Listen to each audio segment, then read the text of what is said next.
الحمد لله نحمده ونستعينه ونستغفره ونؤمن به ونتوكل عليه ونعوذ بالله من شرور أنفسنا ومن سيئات أعمالنا من يهد الله فلا مضل له ومن يضلل فلا هادي له أشهد أن لا إله إلا الله وحده لا شريك له وأشهد أن سيدنا ونبينا ومولانا محمدا عبده ورسوله أرسله ربه بالحق بشيرا ونذيرا وداعيا إلى الله بإذنه وسراجا منيرا صلى الله تعالى عليه وعلى آله وصحبه وبارك وسلم تسليما كثيرا أما بعد فأعوذ بالله من الشيطان الرجيم بسم الله الرحمن الرحيم شهر رمضان الذي أنزل فيه القرآن هدى للناس وبينات من الهدى والفرقان فمن شهد منكم الشهر فليصم ومن كان مريضا أو على سفر فعدة من أيام أخر يريد الله بكم اليسر ولا يريد بكم العسر ولتكملوا العدة ولتكبروا الله على ما هداكم ولعلكم تشكرون وقال النبي صلى الله عليه وسلم إذا دخل رمضان فتحت أبواب السماء وغلقت أبواب جهنم وسلسلة الشياطين وقال عليه الصلاة والسلام من لم يدع قول الزور والعمل به فليس لله حاجة في أن يدع طعامه وشرابه صدق الله مولانا العظيم وصدق رسوله النبي الكريم أما بعد கண்ணியத்திற்குரிய அல்லாஹ்வின் நல்லடியார்களே, ஷஅபானுடைய கடைசி நாள் அல்லது நாளை ஒரு நாள் இன்றைய பிறை தெரிவதை பொறுத்து இருக்கிறது. அல்லாஹுடைய கிருபையாலே நமது வாழ்க்கையிலே இன்னும் ஒரு ரமதானை அடைகிற ஒரு வாய்ப்பினை அல்லாஹ் நமக்கெல்லாம் வழங்கியிருக்கிறான். ரமதானுடைய பாக்கியங்களை பெற்ற கூட்டத்திலே அல்லாஹ் நம்மை எல்லாம் சேர்த்தருள்வானாக. ரமதானை அடைந்தும் பாவங்கள் மன்னிக்க பெறாத துர்பாக்கிய கூட்டத்திலிருந்து அல்லாஹ் நம்மை பாதுகாப்பானாக. அன்பிற்குரியவர்களே, ரமதானுடைய மாதம் எத்தகைய சிறப்பிற்குரிய மாதம்! பெருமானார் ஸல்லல்லாஹு அலைஹி வஸல்லம் அவர்கள் மிக அழகாக சொல்வார்கள், என்னுடைய உம்மத் ரமதானுடைய சிறப்பை அறிந்திருக்குமானால் வருடமெல்லாம் ரமதானாக இருக்கக்கூடாதா என்று விரும்புவார்கள் என்று சொன்னார். ஒரு பொருளுடைய மாண்பையும் சிறப்பையும் அறிகிற போதுதானே அதன் மீது ஆர்வம், அதன் மீது நமக்கு தேடல்களும் ஏற்படுகிறது. இப்போ ரமதானுடைய உண்மையான மகத்துவத்தை நாம் விளங்கியிருக்கிறோமா என்பது சந்தேகமாக இருக்கிறது. ரமதான் பொருட்கள் வாங்குவதற்குரிய மாதம் அல்ல. ரமதானில் ஊரில் உள்ள மண்டபங்கள் எல்லாம் மூடப்பட வேண்டும். உண்மையாக சொல்வதென்றால் அது பொருட்களுடைய விளம்பரத்திற்கான மாதம் அல்ல, பொருட்கள் வாங்குவதற்கான மாதமும் அல்ல. அந்த மாதத்தை நாம் அப்படியான ஒரு மாதமாகத்தான் பெரும்பாலான மக்கள் பார்க்கிறாங்க. ரமதான் ஒரு சுமையாகவும் பலருக்கும் தெரிகிறது. காரணம், ரமதானுடைய செலவுகள் எல்லாம் வரும்போது. அருமையானவர்களே, இந்த பார்வைகளில் இருந்தெல்லாம் விலகி ரமதான் ஒரு முழுக்க ஒரு ஆன்மீக மனம் கமழுகிற ஒரு மாதம். ரமதானை அந்த ஒரே கோணத்தில் தான் பார்க்கணும். இது ஒரு ஆன்மீக மாதம். இந்த மாதம் பிறந்ததிலிருந்து ஈதுடைய பிறை தெரிகிற வரை நமது உள்ளத்தில் ஆன்மீகம் தவிர வேறு எந்த சிந்தனையும் வராதிருக்குமானால் ரமதானை நாம் பயனுள்ளதாக ஆக்கி கொண்டோம் என்று பொருள். வேறு எந்த சிந்தனையும் வரக்கூடாது. ஏன்னா நீங்கள் ஹதீஸுகளில் பார்க்குறீங்க, வாசிக்கப்படுறதை கேட்குறீங்க. இந்த மாதம் வரும்போது வானலோகம் அதற்காக புதுப்பிக்கப்படுது, சொர்க்கம் புதுப்பிக்கப்படுது இல்லையா? ரமதானுடைய வருகைக்காக சொர்க்கம் புதுப்பிக்கப்படுது. நாம் வீட்டில் ஒரு நிக்காக வருது, ஒரு கல்யாணம் வருது, விசேஷம் வருதுன்னு சொன்னால் வீட்டை புதுப்பிக்கிறோம், வீட்டில் ஒட்டடை எடுக்கிறோம், அழுக்கையெல்லாம் துடைக்கிறோம், வெள்ளை அடிக்கிறோம், பெயிண்ட் அடிக்கிறோம், இதையெல்லாம் நம்ம செய்கிறோம். சில ஊர்கள் அந்த பழக்கம் இருக்குது. நான் இங்கே நினைவுபடுத்தி கொள்கிறேன். எங்கள் ஊரில் ரமதானுடைய வருகைக்கு முன்னால் ஷாபானில் எல்லா பள்ளிவாசலிலும் ஒயிட் வாஷ் பண்ணுவாங்க, ஹவுதை சுத்தம் பண்ணுவாங்க. வருஷத்துக்கு ஒரு முறை அது கட்டாயமாக நடக்கும். இன்றைக்கு இந்த ஹதீஸை பார்க்கும்போது எனக்கு அப்படி ஒரு ஞாபகம் வந்தது. சொர்க்கம் புதுப்பிக்கப்படுகிறது, ஒருவேளை அதை வச்சு தான் இதை செய்கிறாங்களோன்னு சொல்லி தென் மாவட்டங்களில் பல பள்ளிகளில் அதை பார்க்க முடியும். ரமதானுக்கு முன்னாலேயே பள்ளி எல்லாம் அலங்கரிச்சிருவாங்க. அப்போ சொர்க்கம் அலங்கரிக்கப்படுகிறது அல்லவா ரமதானில். இப்போ நம்ம வீட்டை ஒரு விசேஷத்திற்காக அலங்கரிக்கிறோம். அல்லாஹ் சொர்க்கத்தில் வரக்கூடிய மக்களுக்காக இந்த மாதத்தில் சொர்க்கத்தை அல்லாஹ் அலங்கரிக்கிறான். நரகத்தினுடைய வாசல்களை எல்லாம் அல்லாஹ் மூடிவிடுகிறான். அப்போ அங்கே முழுக்க முழுக்க ரமதான் ஆன்மீக மாதம் என்பதனால தான் நரகத்திற்குரிய அமல்களுக்கான வேலை ரமதானில் கிடையாது. அதைத்தான் இது அதஹல ரமதான், ரமதான் வந்துவிட்டால் ஃபுத்திஹத் அப்வாபுல் ஜன்னா, சொர்க்க கதவுகள் திறக்கப்படுகிறது. வகுல்லிகத் அப்வாபு ஜஹன்னம், நரகத்தினுடைய வாயில்கள் எல்லாம் மூடப்படுகிறது. வசுல்சிலத்தி ஷயாத்தீன், ஷைத்தான்கள் எல்லாம் விலங்கிடப்படுகிறார்கள் என்று சொல்லப்படுவதற்கு இதுதான் காரணம். அது மட்டுமா என்ன, ரமதானுடைய முதல் பிறந்து விட்டாலே வானலோகத்தில் ஒரு அறிவிப்பாளர் நியமிக்கப்படுகிறார். ஒவ்வொரு நாளும் அவர் கூவி அழைத்து கொண்டிருக்கிறார், யா பாகியல் ஹைரி அக்பில் வயா பாகிய ஷர்ரி அக்சிர். நாம் அந்த அழைப்பாளரை எந்த அளவுக்கு மரியாதை செய்கிறோம் அல்லது இழிவுபடுத்துகிறோம் என்று யோசித்து பாருங்கள். அல்லாஹ் ஒரு அழைப்பாளர் அனுப்புகிறான். அவர் வானத்திலிருந்து அழைக்கிறார், யா பாகியல் ஹைர், நன்மையை தேடுகிற மக்களே, அக்பில், ரமதான் வந்து விட்டது, இனி நிறைய நல்லறங்கள் செய்ய முன்வாருங்கள், நிறைய நன்மைகளை செய்ய முன்வாருங்கள். வயா பாகிய ஷர்ரி அக்சிர், இதுவரைக்கும் பாவங்கள் தீமைகள் செய்து கொண்டிருந்த மக்களே, இந்த மாதத்திலாவது பாவத்தை நிறுத்துங்கள், இந்த மாதத்திலாவது பாவத்தை தொடராமல் இருங்கள் என்று ஒரு அழைப்பாளரை அல்லாஹ் அனுப்புகிறான். அப்போ பாருங்க, அல்லாஹ் இந்த மாதத்திற்காக சொர்க்கத்தை அலங்கரிக்கிறான். சொர்க்கத்து ஹூருல் ஈன்கள் அவர்கள் மகிழ்ச்சியோடு கேட்குறாங்க, எந்த இரவு எந்த நாள் இது என்று, இல்லையா? நரகத்தை அல்லாஹ் மூடி விடுகிறான். ஒரு வானவரை அனுப்பி அல்லாஹ் அழைப்பு செய்கிறான். இத்தனையும் ஆன்மீகத்திற்கான ஏற்பாடு தானே. அப்படியான இந்த மாதத்தில் கூட குர்ஆன் ஓதுகிற சிந்தனை இல்லாமல், இந்த மாதத்தில் கூட திக்ருடைய சிந்தனை இல்லாமல், இந்த மாதத்தில் கூட தர்ம சிந்தனை இல்லாமல், எந்த ஆன்மீக வாடையும் இல்லாமல் மற்ற 11 மாதங்களை போல ரமதானும் ஒரு மாதமாக கழிந்து விட்டால் என்ன பிரயோஜனம் இருக்கிறது அருமையானவர்களே? அப்படியானால் இந்த ரமதானை எப்படி நாம் எதிர்கொள்ளணும், ரமதானை எப்படி நாம் கழிக்கணும், என்னென்ன செய்ய வேண்டும், என்னென்ன செய்யக்கூடாது என்பதையெல்லாம் நாம் ஒரு திட்டமிடல் வேண்டும். ரமதான் வந்து விட்டது, எல்லாவற்றையும் நாம் பேண வேண்டிய ஒரு கட்டாயத்தில் இருக்கிறோம். நம்முடைய நாவை பேண வேண்டும், பார்வையை பேண வேண்டும், செவிகளை பேண வேண்டும், உணர்வுகளை பேண வேண்டும். பேண வேண்டிய பல்வேறு விஷயங்கள் ரமதானில் இருக்கிறது. வெறும் நோன்பு மாத்திரம் அல்ல, நோன்பு மட்டும் கிடையாது, வெறும் தராவீஹ் மட்டும் கிடையாது. அப்படி யாராவது நினைத்தால் அவர்களுக்கு தான் ஒரு ஹதீஸ் எச்சரிக்கையாக இருக்கிறது. நபி ஸல்லல்லாஹு அலைஹி வஸல்லம் சொன்னாங்க, ருப்ப ஸாயிமின் லைஸ லஹு மின் ஸியாமிஹி இல்லல் ஜூ. நிறைய நோன்பாளிகள் இருக்கிறாங்க, அந்த நோன்பாளிகளுக்கு நோன்பினால் பசித்திருந்ததை தவிர வேறு எந்த கூலியும் இல்லை. வருப்ப காயிமின், சில தொழுகையாளிகள் இரவெல்லாம் தொழுதிருப்பாங்க, லைஸ லஹு மின் கியாமிஹி இல்ல ஸஹர், அவர் இரவுல தொழுதாலும் கண் விழித்தார் என்பதை தவிர எந்த கூலியும் கிடையாதுன்னு சொல்லி. இப்போ நோன்பு வச்சும் பசித்ததை தவிர எதுவும் இல்லைன்னா யாரு? ஒன்று முகஸ்துதிக்காக நோன்பு வச்சிருப்பார், அல்லது நோன்பு வச்சுட்டு நாவை பேணி இருக்க மாட்டார், நோன்பு வைத்துக்கொண்டு தன்னுடைய பார்வையை பேணி இருக்க மாட்டார். இப்படிப்பட்ட நோன்பாளிகள் நோன்பிருந்தும் வெறும் பசிதானே தவிர வேறு எந்த பிரயோஜனமும் இல்லை. அல்லாஹ் பாதுகாக்கணும். அப்படியான நோன்பாளிகளுடைய நிலையிலிருந்து அல்லாஹ் எம்மை பாதுகாக்க வேண்டும். இப்போ ரமதான் மற்ற மாதங்களை போல் அல்ல, வெறுமனே நோன்பு நோற்று இரவுல தொழுதுட்டோம், வேற எந்த வணக்கமும் இல்லை, எந்த பேணுதலும் இல்லை.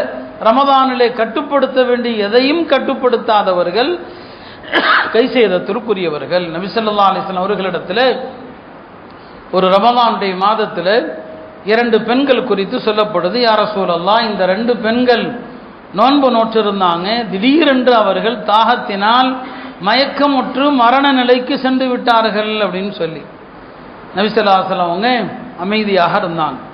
பிறகு மறுபடியும் சொல்லப்பட்டது, யா ரசூலல்லாஹ், அந்த பெண்கள் விட்டால் கொஞ்ச நேரத்தில் மௌத்தாயிடுவாங்கன்னு சொல்லி அமைதியாக இருந்துட்டாங்க. பிறகு மீண்டும் சொல்லப்பட்டது, யா ரசூலல்லாஹ், இந்த 2 பெண்கள் மௌத்தாயிருவாங்க, தாகத்தில் ஏதாவது செய்யுங்க. அந்த 2 பெண்களையும் அழைத்து வர சொன்னாங்க. 2 பாத்திரங்களை எடுத்து வைக்க சொன்னாங்க. அந்த 2 பெண்களையும் வாந்தி எடுக்குமாறு சொன்னாங்க.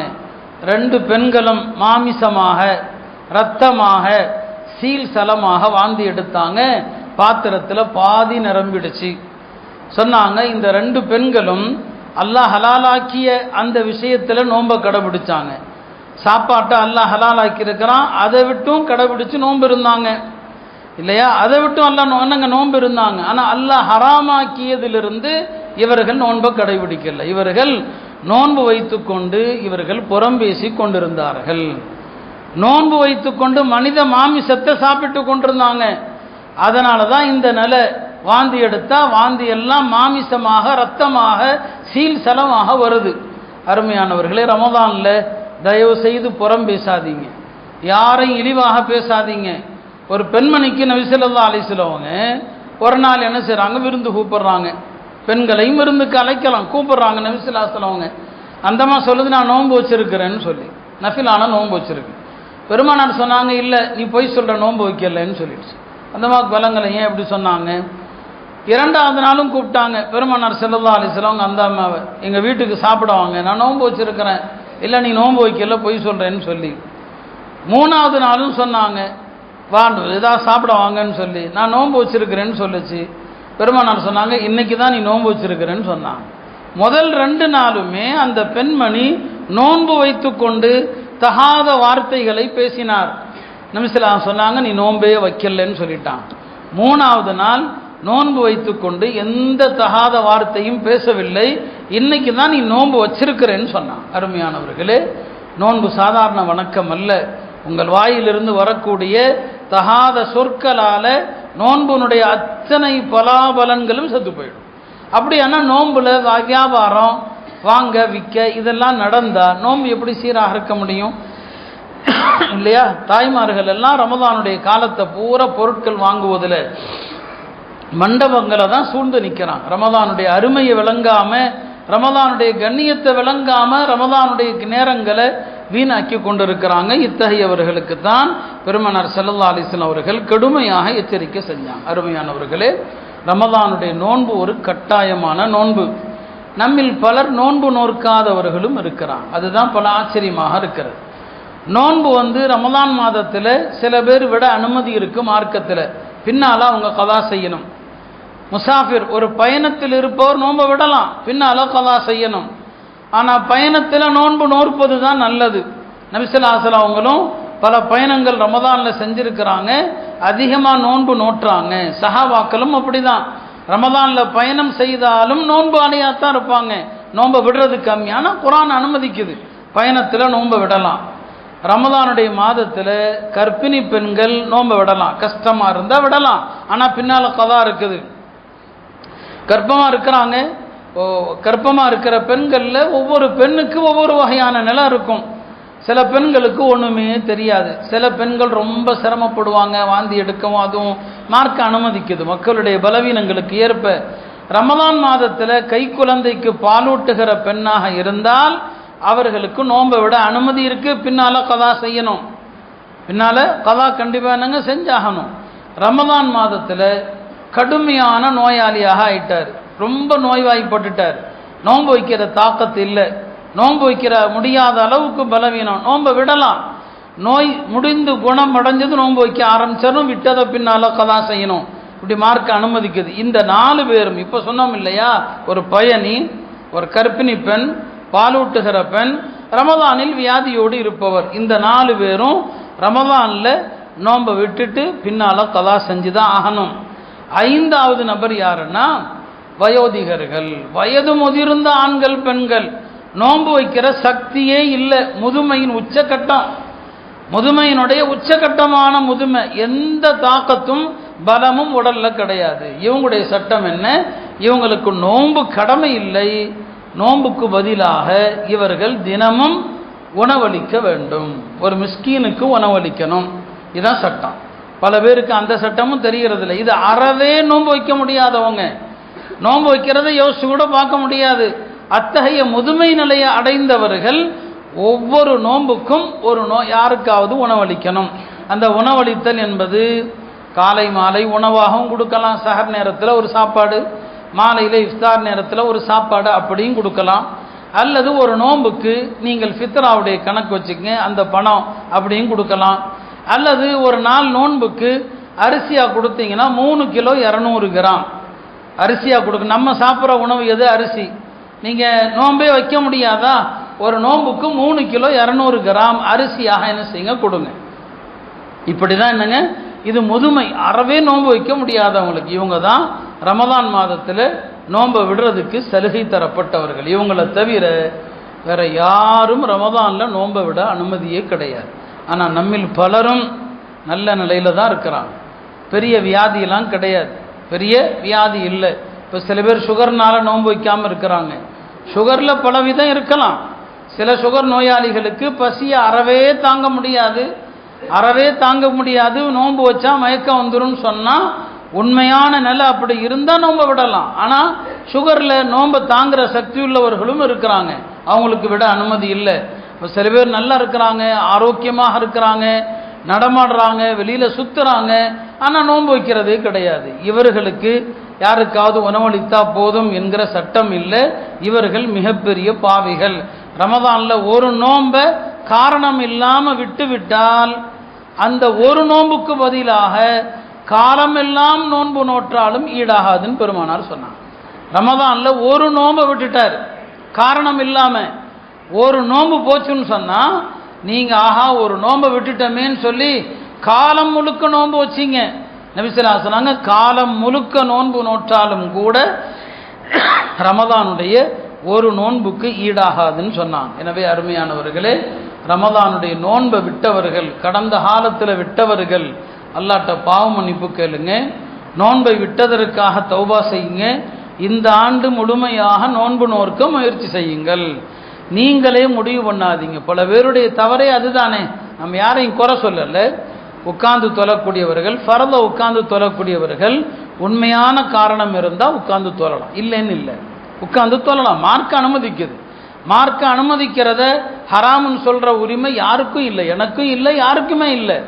நம்ம என்ன சொல்கிறோம், நீங்கள் உட்கார்ந்து தொழுகிற அளவுக்குள்ள நோயாளி தானா? அது நீங்கள் எப்படி முடிவு பண்ணீங்க?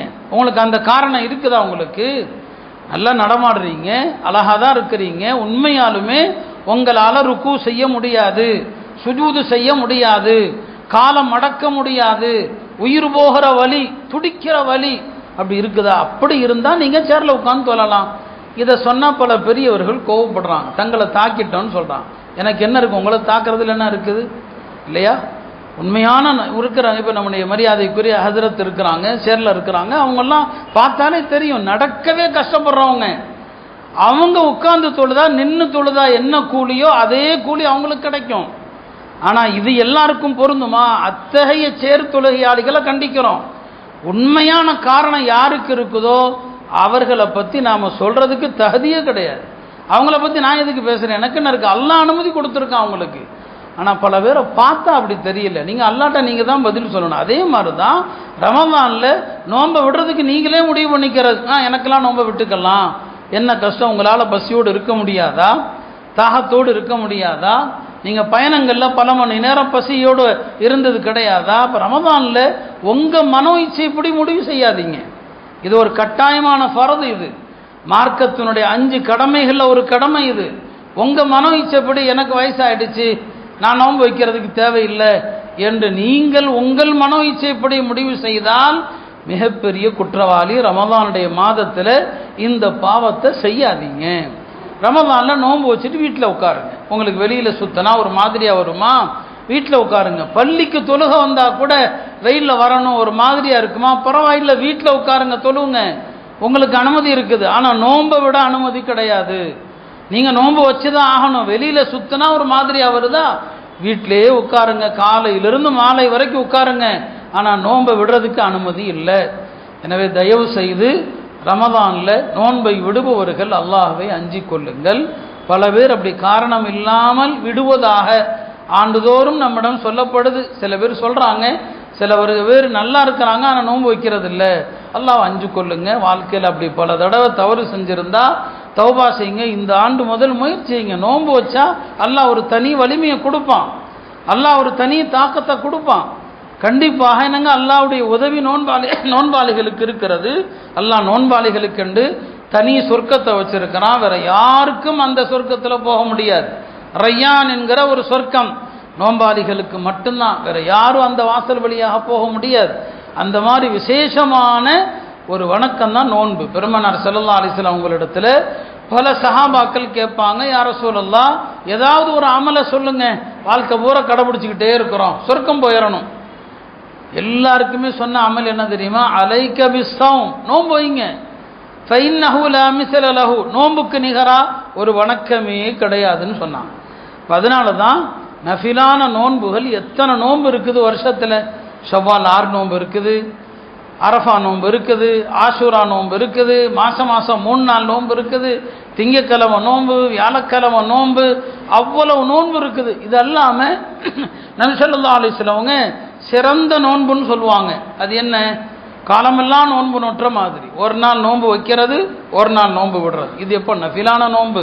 ரமதானை பற்றி பேசல, ரமதான் முடிஞ்சிருச்சு. வருஷத்தில் 5 நாள் நோன்பு வைக்கக்கூடாது. 5 நாளை தவிர மீதி நாட்கள் பூரா ஒரு நாள் நோன்பு வைக்கிறது, ஒரு நாள் நோன்பு விடுறது. நபி ஸல்லல்லாஹு அலைஹி வஸல்லம் அப்துல்லாஹ் இப்னு அம்ருங்கிற சஹாபிக்கு இந்த முறையில் நோன்பு வையினாங்க. இதான் தாவூத் அலைஹிஸ்ஸலாமுடைய நோன்பு. இந்த நோன்பு தான் சிறந்த நோன்புன்னு சொன்னாங்க. அருமையானவர்களை, இப்படி நஃபிலான நோன்புகளை இவ்வளவு ஆர்வம் ஊட்டி இருக்கிறாங்க நபி ஸல்லல்லாஹு அலைஹி வஸல்லம். ஃபரதான நோன்பு விஷயத்தில் அலட்சியமாக இருந்தால் எவ்வளோ பெரிய பாவம். ரமதானில் தவிர்க்க முடியாத பயணம் செய்ய வேண்டியது வந்தால் பயணத்தை தவிர்க்க முடியாது, நோன்பை விடலாம். ஆனால் அதே நேரத்தில் பயணங்களை ரமதானில் தவிர்க்கணும். பயணத்தை தவிர்த்துருங்க ரமதானில், நோன்பை தயவு செய்து விட்டுற வேண்டாம். அல்லாஹ் திருமறையில் சொல்வாம அந்த தஸூமு கைருல் லக்கும், நீங்கள் நோன்பு வைக்கிறதான் நல்லது, இன் குந்தும் தஅலமூன். இன்னைக்கு நோன்புனால எவ்வளவு ஆரோக்கியம் இருக்குது என்றெல்லாம் மருத்துவ ரீதியாக சொல்கிறாங்க. நாம் அதுக்காண்டி நோன்பு வைக்கக்கூடாது. நோன்பு வச்சா உடல் ஆரோக்கியம், நோன்பு வச்சா வெயிட் குறையும், இந்த எண்ணம் இருந்தால் நன்மை கிடைக்காது. அது தன்னை போல கிடைக்கட்டும், அது வேறு விஷயம். ஆனால் நம்முடைய நீயத்து அதுவாக இருக்கக்கூடாது. பெருமானார் அதையும் சொல்லிட்டாங்க. ஏன்னா ஒரு காலத்தில் அப்படியெல்லாம் கூட சில பேர் நோன்பு வைப்பாங்க. நோன்பு வைக்கிறது ஒரு நல்ல டயட், அது நோன்பு வச்சா உடல் குறையும், கொழுப்பு குறையும், இப்படி நோன்பு வைக்கக்கூடாது. மன் காம ரமதான ஈமானன் வஹ்திசாபன், யார் ரமதானுடைய மாதத்தில் ஈமான் கொண்டதற்காக, நான் முஸ்லீம், அல்லாஹ் நோன்பு வைக்க சொன்னா அதுக்காண்டி நோன்பு வைக்கிறேன், வஹ்திசாபன், நோன்பு வச்சா நன்மை உண்டுன்னு சொன்னாங்க, அதுக்காக நோன்பு வைக்கிறேன் என்று யார் நோன்பு வச்சாரோ ஓஃபிர லஹு, அவருக்கு மன்னிக்கப்படும் மா தகத்தம மின் தம்பி, அவருடைய முன் சென்ற பாவங்கள். வெயிட்டு குறையலாம், அது தன்னை போல நடக்கும். கொழுப்பு குறையலாம், தன்னை போல நடக்கும். பல வியாதிகள் குறையலாம், தன்னை போல நடக்கட்டும். நீங்க நோன்பு வைக்கிறது அதுக்காண்டியா இருக்கக்கூடாது. என்ன சில பேர் அப்படி கூட சொல்லுவாங்க. சில பேர் என்ன சொல்லுவாங்கன்னா, எனக்கு பொதுவாகவே பசிக்கிறதே இல்லை, அதுக்கு நோன்பு வச்சுட்டு போயிடுறேன். பொதுவாகவே எனக்கு பசிக்கிறது இல்லைங்க, நோன்பு வச்சுட்டு போயிடுறேன். இவர் அல்லாஹ் கொண்டு நோன்பு வைக்கல. பழக்கம், எனக்கு பசிக்கிறதே இல்லை, நோன்பு வச்சா அப்படி வச்சுட்டா என்ன? இது வார்த்தைக்கு கூட வரக்கூடாது உங்கள்கிட்ட இருந்து. அதான் நபி ஸல்லல்லாஹு அலைஹி வஸல்லம் தெளிவாக சொல்லிட்டாங்க, ஈமானன், நான் முஸ்லிம் என்பதற்காக நோன்பு வைக்கிறேன், எனக்கு பசிக்கவில்லை என்பதற்காக அல்ல, எனக்கு தாகம் இல்லை என்பதற்காக அல்ல. மன் காம ரமதான ஈமானன், நான் முஸ்லிம், வஹ்திசாபன், என்னுடைய நபி ஸல்லல்லாஹு அலைஹி வஸல்லம் நன்மை உண்டுன்னு சொன்னாங்க. நோன்பாளிக்கு ரய்யான்கிற சொர்க்கம் உண்டுன்னு சொன்னாங்க. நோன்பாளிக்கு 2 சந்தோஷம் இருக்குன்னு சொன்னாங்க. நோன்பு திறக்கிற நேரத்தில் ஒரு சந்தோஷம், நோன்பின் காரணமாக அல்லாஹ்வை சந்திக்கிற போது கிடைக்கிற சந்தோஷம். நான் அதுக்காண்டி நோன்பு வைக்கிறேன். அப்போ நாம் நாளைக்கு நியத்து செய்யும் போதே எதுக்குங்க நான் நோன்பு வைக்கிறேன்? எதற்காக? எனக்கு ரய்யான்கிற சொர்க்கத்திற்காக நான் நோன்பு வைக்கிறேன். என்னுடைய ரப்பை சந்திக்கும் போது கிடைக்கிற ஆனந்தத்திற்காக. அந்த எண்ணத்தில் நோன்பு வைங்க. உடல் குறையும், கொழுப்பு குறையும், அது குறையும். இதெல்லாம் நிறைய கட்டுரைகள்லாம் இப்போ இந்த நேரத்தில் சுற்றி சுற்றி வரும். வாட்ஸ்அப்பில் எல்லாம் வரலாம். அது உண்மையோ பொய்யோ அதெல்லாம் அப்புறம் உள்ள விஷயம். ஆனால் அதை பார்த்து நோன்பு வச்சிங்க, உங்கள் நோன்புக்கு நன்மை இல்லை. அதான் இந்த ஹதீஸ் நமக்கு சொல்றது. இப்படியெல்லாம் பின்னால் 4 பேர் பேசுவான்னு சொல்லி தான் மன் காம ரமதான ஈமானன் வஹ்திசாபன் ஓஃபிர லஹு மா தகத்தம மின் தம்பி. இந்த எண்ணத்தில் நோன்பு வைங்க, உங்களுடைய எல்லா வியாதிகளும் சரியா, எல்லாமே குணமாயிடும். அதனால தயவு செய்து காரணம் இல்லாதவங்க சின்ன சின்ன சாக்கு போக்குகளை சொல்லி தயவு செய்து நோன்பு விட்டுறாதீங்க. இந்த காலத்தில் சின்ன குழந்தைகள் நோன்பு வைக்கிறாங்க, கடமையே இல்லை அவங்களுக்கு. கடமை இல்லாத அந்த சின்னஞ்சிறார்கள் நோன்பு வைக்கிறாங்க. அவங்கள பார்த்து நாம் வெக்கப்பட வேண்டாம். இந்த குழந்தைகள் நோன்பு வைக்கிறப்ப நாம் இப்படி சாப்பிட்றோமேன்னு சொல்லி இல்லையா? எவ்வளோ பேர் கஷ்டப்பட்டு நோன்பு வைக்கிறாங்க, கடமை இல்லை, ஆனாலும் எத்தனையோ வயோதிகர்கள் நோன்பு வைக்கிறாங்க. நோன்பு வச்சே தீருவேன். சில மார்க்கத்தில் சில சலுகைகளை பயன்படுத்தலாம், அவங்க கடமையின்படியும் செயல்படலாம். யாருக்கு நோன்பை விட அனுமதி இருக்குதோ சலுகை எடுத்துக்கொள்ளலாம், கடமையை நான் கண்டிப்பாக செய்கிறேன்னு செய்யலாம். அப்படி எத்தனை பேர் இருக்கிறாங்க. அப்படி இருக்க நல்ல ஆரோக்கியமானவர்கள் ரமதானுடைய மாதத்தில் நோன்பு வைக்காமல் இருந்தால் எவ்வளோ பெரிய கை சேதம். பெருமானார் ஸல்லல்லாஹு அலைஹி வஸல்லம் சொன்னாங்க, மன் ஹுரிம கைரஹா ஃபகத் ஹுரிம, யார் ரமதானுடைய பாக்கியத்தை இழந்து விட்டாரோ அவர் எல்லா பாக்கியத்தையும் இழந்தவர். ரமதானுடைய பாக்கியத்தை இழந்தவர் எல்லா பாக்கியத்தையும் இழந்தவர். பாருங்க, ரமதானில் ஒரு ஃபர்துக்கு 70 ஃபர்து நன்மை, ரமதானில் ஒரு நஃபில் வணக்கம் ஒரு ஃபர்துடைய நன்மை, ரமதானில் ஒரு உம்ரா செஞ்சா ஹஜ்ஜுடைய நன்மை, எல்லாமே ரமதானுடைய மாதத்தில் பல மடங்காக ஆக்கப்படுது. இப்படியான ஒரு அழகான இந்த ரமதானுடைய இந்த நோன்பை தயவு செய்து பாலாக்கி விட வேண்டாம். ரமதானில் எல்லாரும் நோன்பு வைக்கணும். ரமதானில் நான் சொன்னது போல வெறும் நோன்பு வெறும் தராவிஹ் மட்டும் அல்ல. ரமதானுடைய மாதம் குர்ஆனுடைய மாதம். அல்லாஹ்விடத்தில் நாளை மறுமையில் பரிந்துரை செய்கிற அமல்கள் நிறைய இருக்குது. நிறைய அமல் பரிந்துரை. பெருமானார் ஸல்லல்லாஹு அலைஹி வஸல்லம் சொன்னாங்க, பரிந்துரை செய்யக்கூடிய அமல்களில் குர்ஆனை விட சிறந்த அமல் எதுவுமே கிடையாது. குர்ஆனை விட சிறந்த அமல் எதுவுமே இல்லை. இன்னொரு ஹதீஸில் சொன்னாங்க, நபிமார்களுடைய பரிந்துரையை விட மலக்குமார்களுடைய பரிந்துரையை விட குர்ஆனுடைய பரிந்துரை தான் சிறந்ததுன்னு சொன்னாங்க. இப்போ ரமதானுடைய மாதத்திலையும் குர்ஆனை எடுத்து பார்க்கலைன்னா எவ்வளோ பெரிய கை சேதம். மற்ற காலங்களிலும் குர்ஆனுடைய தொடர்பு இல்லை, ரமதானிலும் குர்ஆனுடைய தொடர்பு இல்லை. ரமதானிலாவது குர்ஆன் ஓதுங்க. ஒரு நாளைக்கு எத்தனை ஜுது ஓதுறீங்களோ அத்தனை ஹத்தும் முடியும்.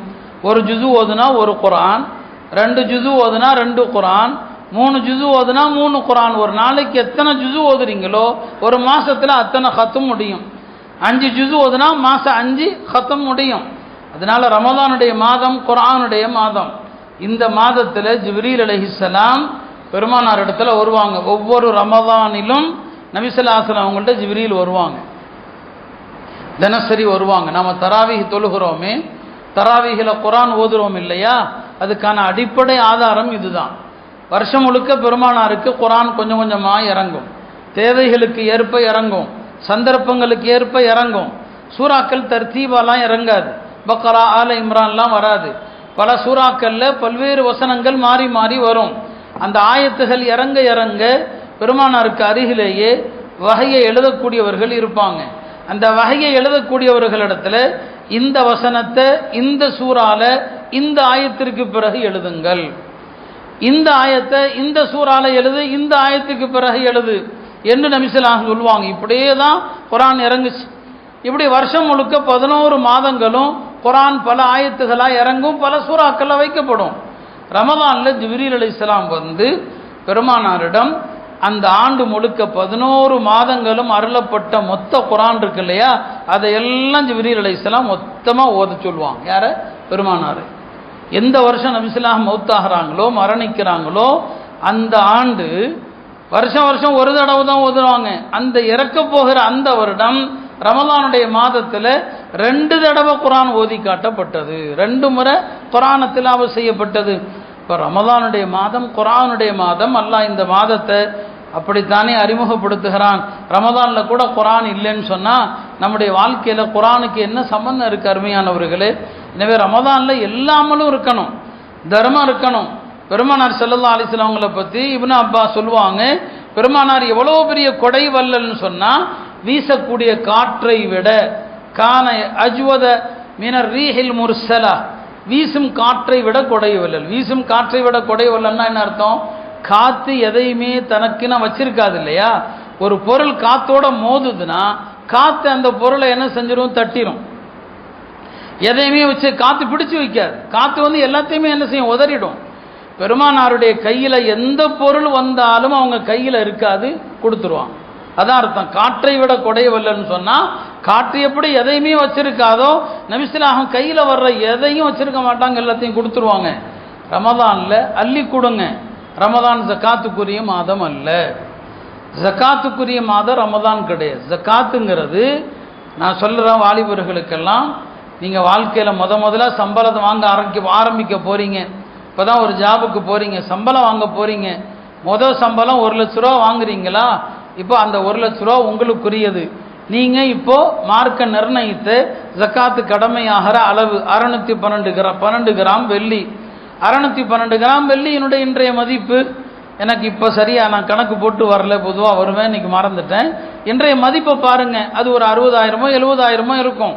இந்த அளவுக்கு முதல்ல ஒருத்தன் கையில் பணம் எப்போ வருதோ அவன் நிசாப், மார்க்கம் நிர்ணயித்த உச்சவரம்பை அடைந்து விட்டார்.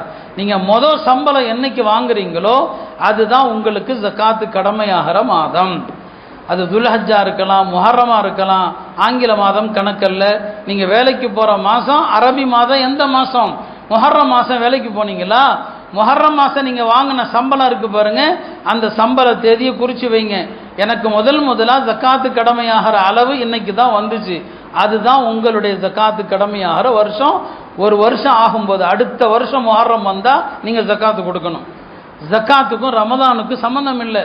நீங்கள் பிறந்த தேதி எழுதி வைக்கிறீங்க இல்லையா? பிறந்த தேதி எழுதி வச்சு பர்த்டே கொண்டாடுறீங்க, கல்யாண தேதி எழுதி வச்சு வெட்டிங் டே கொண்டாடுறீங்க. அதுக்கு தனியாக ட்ரெஸ்ஸு, அதுக்கு தனியாக சாப்பாடு, அல்லது 4 பேருக்கு ட்ரீட் கொடுக்கறது, ஹோட்டலில் கூட்டு போய் தேநீர் விருந்து, இதெல்லாம் நடக்குது. கூடும் கூடாதுங்கிறத ஒதுக்கி வைங்க. இது எல்லாமே எழுதி வைக்கிறோம். ஆனால் எப்போ நான் சம்பாதித்து முதல் பணக்காரன் ஆனேன் அதை எழுதுறதில்லை. நீங்கள் முதல் சம்பாத்தியம் பணக்கார வருமானம் மார்க்கம் நிர்ணயித்திருக்கிற பணக்காரர். நம்ம பார்வையில் பணக்காரர்னா கோடீஸ்வரருக்கு பணக்காரருமோ, மார்க்கத்தில் பணக்காரர் 612 கிராம் வெள்ளி அளவுக்குள்ள தொகையை வச்சிருக்கிறவன் பணக்காரன். வாலிபர்கள் முதல்ல எவ்வளோ நீங்கள் 1 லட்ச ரூபா சம்பளம் வாங்கினீங்களோ பணக்காரர் ஆகிட்டீங்க. அந்த தேதியை குறிச்சிருங்க, என்னுடைய ஜக்காத்துடைய மாதம், அடுத்த வருஷம் ஜக்காத்து கொடுங்க. இதுதான் சட்டம், வருஷந்தோறும் சொல்லவும் செய்கிறோம். யார் சொன்னாங்க? எந்த சட்டத்தில் இருக்குது ரமலானில் ஜக்காத்து கொடுக்க சொல்லி? ஜக்காத்து கடமையாகிறது முஹர்ரம்னா, முஹர்ரமில் ஜக்காத்து கொடுக்காம ரமலான் வரைக்கும் நீங்கள் பிற்படுத்தினீங்கன்னா 8 மாதம் பிற்படுத்தினா பாவியாக போயிடுவீங்க. அதனால ரமலானில் நான் சொல்ல வந்தது, கடமையான தர்மம் கொடுக்காதீங்க, உபரியான தர்மங்கள் கொடுங்க.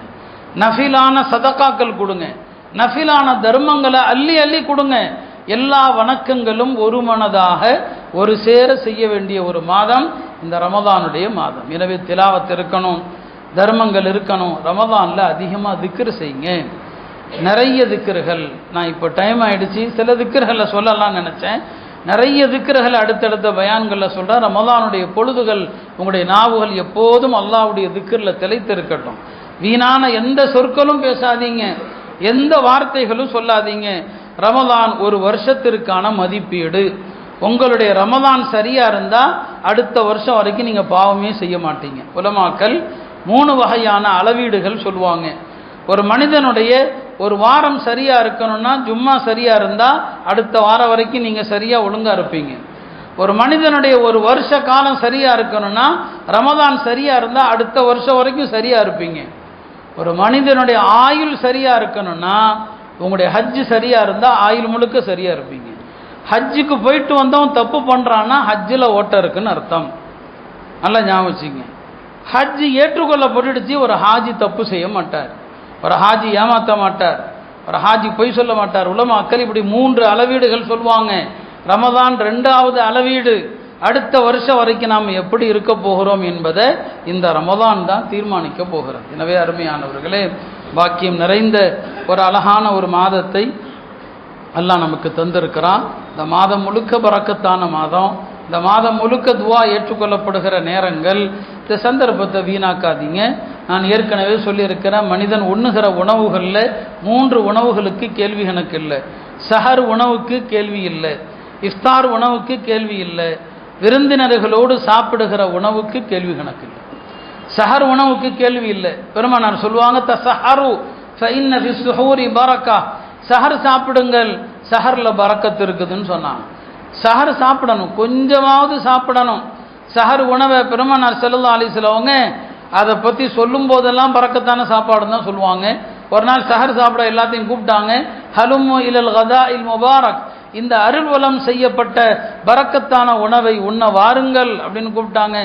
அதனால சஹர் உணவு பறக்கத்து அதுக்கு கேள்வி இல்லை சரிங்களா. இஃப்தார் உணவுக்கு கேள்வி இல்லை. எப்போவுமே விருந்தினர்களோடு சாப்பிட்டு பழகுங்க. கேள்வி கணக்கிலிருந்து தப்பிக்கணும்னா 4 பேர்த்த கூப்பிட்டு வச்சு சாப்பாடு கொடுங்க எப்போவுமே. அப்போ அல்லாஹ் கேள்வி கேட்கவே மாட்டான். எப்படி சாப்பிட்டாலும் கேள்வி இல்லை. இந்த 3 வகை உணவுகளுக்கு கேள்வி கிடையாது. அதனால சஹருடைய நேரம் துஆவுடைய நேரம். சஹர் சாப்பாட்டில் தினமும் யாராவது 2 பேருக்கு மிஸ்கின்களுக்கோ முசாஃபிர்களுக்கோ வெளியூர்ல இருந்து வரக்கூடியவர்களுக்கோ யாரோ ஒரு 2 பேருக்கு சாப்பாடு கொடுங்க. இஃப்தார் யாரோ ஒரு 2 பேருக்கு தினசரி கொடுங்க. நீங்கள் இஃப்தாருக்கு யாருக்காவது உணவளித்தீங்கன்னா உங்களுக்கு நோன்பு வச்ச நன்மை கிடைக்கிறதோட அவருடைய நோன்புடைய நன்மையும் சேர்ந்து உங்களுக்கு கிடைக்கும். இப்படி எத்தனையோ நல்லறங்களுடைய ஒரு அழகான வாய்ப்பு அல்லாஹ் நமக்கு தந்திருக்கிறான். அருமையானவர்களே, ரமதான் மாதத்தில் அல்லாஹ்விடத்தில் தனியாக உட்கார்ந்து அழுங்க. மற்ற காலங்களில் அழுக வருதோ இல்லையோ, ரமதானில் அழுக வரணும். பெருமானார் சொன்னாங்க, 4 குணம் இருந்துச்சுன்னா நீங்கள் துர்பாக்கியசாலி ஞாபகம் வச்சுக்கங்கன்ட்டாங்க. அர்பஅத்தும் மின ஷகா, 4 விஷயங்கள் துர்பாக்கியத்தனம் என்று சொன்னாங்க. ஒன்று ஜுமூதுல் ஐன், கண்ணிலிருந்து கண்ணீர் வருவதே கிடையாது, வறண்ட கண். அது இப்படி இருந்தால் எச்சரிக்கை விடுறாங்க. 2வது கசுவத்துல் கல்ப், இறுகிய உள்ளம், உள்ளத்தில் இறக்க குணமே கிடையாது. 3வது தூலுல் அமல், அதிக ஆசைகள். 4வது அல் ஹிர்சு அல துன்யா, உலக மோகம். இந்த 4ம் இருந்தால் உங்களுடைய நிலை துர்பாக்கிய நிலைன்னு சொன்னாங்க. எனவே அழாத கண்கள் ரொம்ப ஆபத்தானது. அழணும். தனிமையாக இருக்கும்போது அழுக வரணும். ரமதானுடைய இரவு காலங்களில் அழுக வரணும். வாழ்க்கையில் கடந்த காலங்களில் ரமதானை எவ்வளவு பாலாக்கி இருக்கிறோம் என்று அழுக வரணும். ஆயுள்ல எவ்வளோ நாள் போயிடுச்சு, அல்லாஹ்வுடைய பொருத்தத்திற்கு மாற்றமாக எவ்வளோ காரியம் செஞ்சோம், அதை நினைத்து அழுக வரணும். நம்முடைய பாவங்கள், நம்முடைய தவறுகள், எத்தனை மனிதர்களை காயப்படுத்தி இருப்போம், எல்லாவற்றையும் எண்ணி அழுகை வர வேண்டும். அப்போ அத்தகைய ஒரு தருணம் தான் இந்த ரமதானுடைய மாதம்.